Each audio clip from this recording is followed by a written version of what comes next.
তোমরা এদিকে এই ব্রিজটা হয়ে তোমরা চলে আসবে।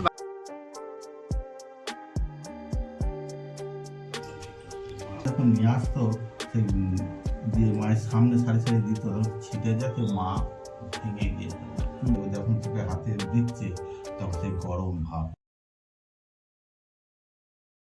Hello guys, welcome to your channel blogger boy দেবসীর সাথে তোমরা রয়েছো। আজকে চলে এসেছি মা ষষ্ঠী মায়ের কাছে, যেখানে রয়েছে ভক্তদের সমস্ত রকম সমাধান, সমস্ত রকম প্রবলেম এখানে সলিউশন করা হয়। মা এখানে কোনো ডিমান্ড নেই, তোরা যেভাবে দেয় সেভাবেই মা নেন, কোনো সমস্যা নেই। তো তোমরা এখানে অবশ্যই চলে আসতে পারো, বর্ধমানের সর্বমঙ্গলা মন্দিরের ঠিক কাছেই, সন্নিকট। তোমাদেরকে আমি অ্যাড্রেসটা সমস্ত কিছু বলবো, অবশ্যই তোমার ভিডিওটা কন্টিনিউসলি দেখতে হবে, নাহলে কিচ্ছু বুঝতে পারবে না। চলো দেখতে থাকো। হ্যালো বন্ধুরা, আবারও নিয়ে চলে এলাম নতুন এক খোঁজে বা নতুন এক সন্ধানে। তোমাদেরকে পাশে রেখেই আমি নতুন নতুন পথে চলে যাই আর অলৌকিক ঘটনা তোমাদের কাছে তুলে ধরি আমার এই চ্যানেলের মাধ্যমে, শুধু তোমাদের ভালোবাসার জন্য। তো বন্ধুরা, বেশি কথা না বাড়িয়ে আমি মূল ভিডিওর দিকে তোমাদেরকে নিয়ে চলে যাই। আমরা চলে এসেছিলাম আজ বর্ধমান সর্বমঙ্গলা মন্দিরের সন্নিকটে, যেখানে দেখতে পাচ্ছ রাস্তাটা তোমাদেরকে দেখাতে চলেছি আস্তে আস্তে করে। দেখতে পাচ্ছ বর্ধমান ভারসালা ভাই ভাই সংঘর পাশ দিয়ে এই রাস্তা, এই ছোট্ট রাস্তা দিয়ে আমরা চলে গেছিলাম, এই ছোট্ট গলি দিয়ে। তো তোমাদের সম্পূর্ণ রাস্তাটা দেখাবো, অবশ্যই তোমরা দেখতে থাকো, না হলে তোমরা সম্পূর্ণ না দেখলে কিচ্ছু বুঝতে পারবে না।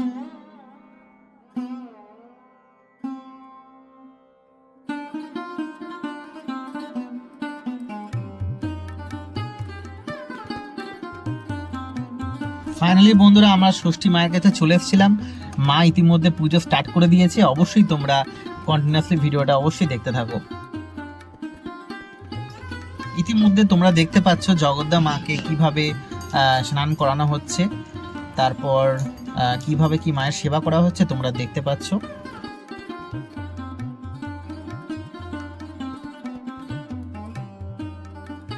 যেখানে মা সেখানে বাবা তো থাকবেই, তোমরা দেখে নিতে পাচ্ছ। বাবার মন্দিরটা তোমাদেরকে দেখিয়ে দিলাম, থার কাটটাও তোমাদেরকে দেখিয়ে দিলাম।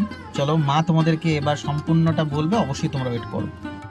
এটা প্রতিষ্ঠা হয়েছে বলতে গেলে আমার যখন 8 বছর বয়স, আর এখন আমার বয়স হচ্ছে প্রায় 70, এখনো হয় নাই, হয়তো 65-66 এরকম বয়স হবে।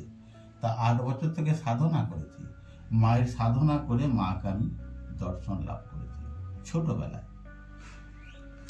আর দক্ষিণা তো সে একটা মাকে পুজো সে দেয়।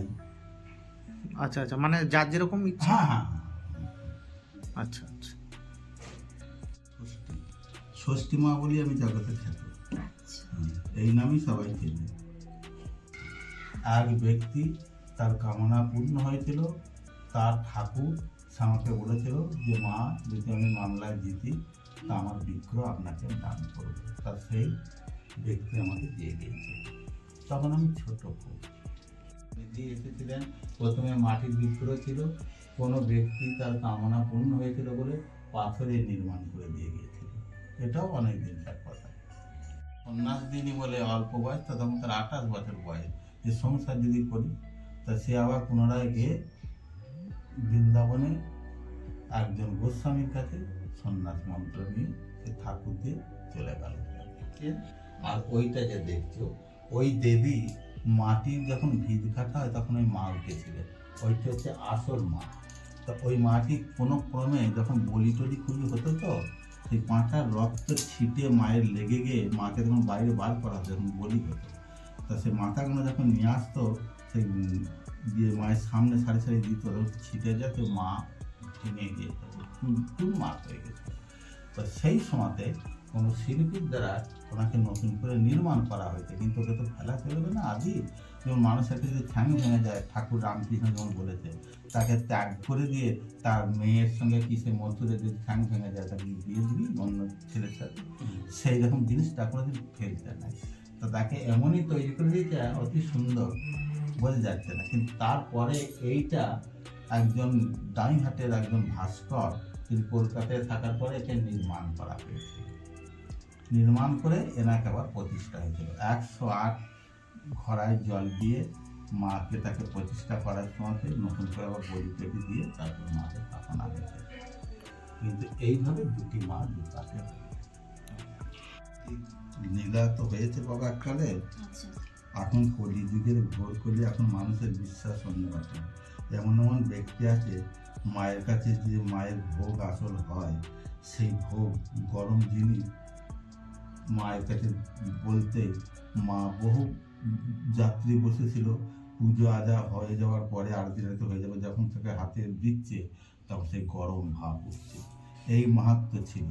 দেওয়া হয় কোনো আংটি, কোনো কোনো আংটির দরকার আছে, কি আংটি দরকার আছে সেটাও বলে দিই, ঘোড়ার লাল না তামা না নৌকোর গজাল, জাল কাটি, বিভিন্ন রকমের সমাধান আছে, আমি বলে দিই, বা সেগুলো তারা আনলে তাকে আমি শোধন করে দিই। না পড়াশোনা করতে না, ফটো তুলতে হবে, সেই রকম মায়ের কাছে আসতে হবে। আমি দেখবো তবে তো বলতে পারবো। আমি আসনে বসে যখন ধ্যান করব, সেই ধ্যানেতে সে ব্যক্তি বসে থাকবে, তখন আমি তাকে সব বলে দেবো, তাতে কিছু বলতে হবে। আচ্ছা, মানে এই স্থানে আসতেই হবে।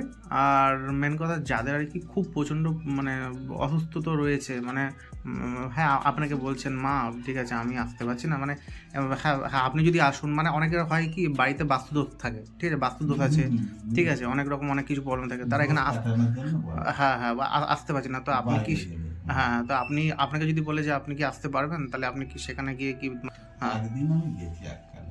আচ্ছা এখন আমার এই পায়ের সমস্যার জন্য আমি যেতে পারি। শুধু তাই নয়, বাস্তুদোষ তো দূরের কথা, যাদের বাড়িতে ভূত প্রেত অনেক কিছু দোষ ছিল, ক্ষতি করছিল, সেসব আমি কাটিয়েছি যাদের গেছি। তবে কিছুটা বিশেষ আমার ফোনের মাধ্যমে যদি বলে, তো কোনো ব্যক্তিকে তার পাঠাতে হবে, তাকে আমি এখানকার যা ফলমূল আমি দিয়ে দেবো, সেইগুলো সেইভাবে বলে দেবো যে বাড়িতে এইগুলো করো, তাতেও হবে। তো হবে। আচ্ছা আগেও যারা করেছে দূর দূরান্ত থেকে এসেছে, তারা একবার যারা করে গিয়েছিল দুর্গাপুর থেকে এসে একবার গেলে, সেটা বহু লোক আছে এখনো শুনে শুনে। মাধ্যমে এমন কোনো কাজ হয়তো সেটা বলা যাবে, কিন্তু বিশেষ কিছু থাকলে না এলে বা তাকে কোনো প্রয়োগ না করলে সেটা তার হবে না বাবা, ফোনের মাধ্যমে হবে না। আচ্ছা, বলছিলাম যে এখানে কোনো ভোগের ব্যবস্থা আছে ভক্তদের জন্য? কি প্রতিদিন ভোগ হয়? বাবা প্রতিদিন হয় না, সংক্রান্তিতে হয় ভোগের ব্যবস্থা আছে, তবে আগে থেকে সেটা বলতে হবে, তাহলে তো সব জায়গাতেই সেটা আছে নিয়ম। ভোগ খেতে হলে আগে থেকে তাদের বলে রাখতে হবে। ভোগের যে 51 টাকা বললেন, তো মানে মানে যারা দূরে আছে, যারা হয়তো মানে এখানে আসতে পারছে না, তো তাদের জন্য কিছু ব্যবস্থা করা হতে পারে? মানে তারা যদি বলে যে আমরা তো ভোগ মানে মানে ওই এখানে এসে খেতে পাচ্ছি না, তো ওখানে কোনো কিছু ব্যবস্থা? কিন্তু বাবা দূরে থেকে যদি আসে, মায়ের যখন ভোগ হয়ে যাবে, তারপরে যদি যেতে পারে তো সেই জিনিসটা পাবে না, অবশ্যই কিছু প্রসাদ সে পেতে পারে। হয়তো প্রত্যেক সংক্রান্তির দিন প্রত্যেকটি মাসে হোমযজ্ঞ হয়, তাতে কারো মাঙ্গলিক থাকলে কাটানো হয়, বিবাহ হচ্ছে না, শনির সাড়ে থাকলে সেটা কাটানো হয়।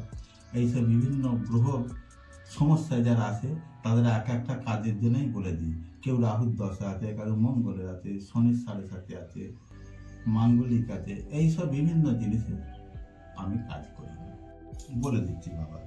এই স্থানে কাজ বলতে যে যা কামনা নিয়ে আসে সেই কামনা পূর্ণ, যেমন চাকরি বা কোনো মামলা মোকদ্দমা চলছে, বা কেউ স্বামীর সঙ্গে বিচ্ছেদ, হয়তো স্বামী তাকে দেখে না, সেগুলো মায়ের কাছ থেকে ঠিক হয়ে যায়।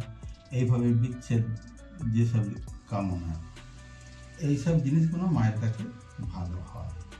আচ্ছা, আপনার সঙ্গে যদি কোনো ভক্তরা যদি কন্ট্যাক্ট করতে চায়, তো সেই কন্ট্যাক্ট নাম্বারটা কি আপনার পাওয়া যাবে? আপনার ফোন নাম্বার? হ্যাঁ, তাহলে পাওয়া যাবে। আচ্ছা আচ্ছা, আপনাকে হ্যাঁ ওটা আর মানে যদি ভক্তরা আপনাকে কল করলে কখন আপনাকে কল করতে পারে? আমাকে বিকাল 5:30-6টার সময়, সারাদিন আমাকে পাবে না, সকালে 9টার সময়তে করলে পাবে।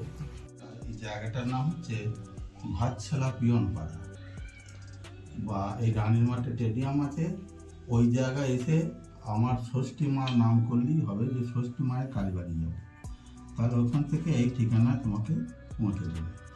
আর এধার থেকে সর্বমঙ্গলা পুল বললে, ওই পুলের এপারে এসে জিজ্ঞাসা করলে তাও বলে দেবে। এখানে ভিডিওটা আমি এন্ড করতে চলেছি। অবশ্যই যদি এই ভিডিও ভালো লেগে থাকে, লাইক কমেন্ট সাবস্ক্রাইব অবশ্যই করে দিও বন্ধুরা। দেখতে পাচ্ছ আমার পেছন দিকেই রয়েছে হচ্ছে মায়ের যে মন্দিরটি আমি দেখিয়েছিলাম এর পেছন দিকে, আর এদিকে সোজা চলে যাচ্ছে হচ্ছে সরলা মন্দির। সরলা মন্দিরের ঠিক সন্নিকটে আমি বলেছিলাম, তোমাদেরকে দেখিয়ে দিলাম, ভাতশালা ভাই ভাই সঙ্গের কাছে ভেতর দিকে রাস্তা ঢুকে যাচ্ছে, সেখান দিয়েই তোমরা চলে আসতে পারবে এই মায়ের কাছে।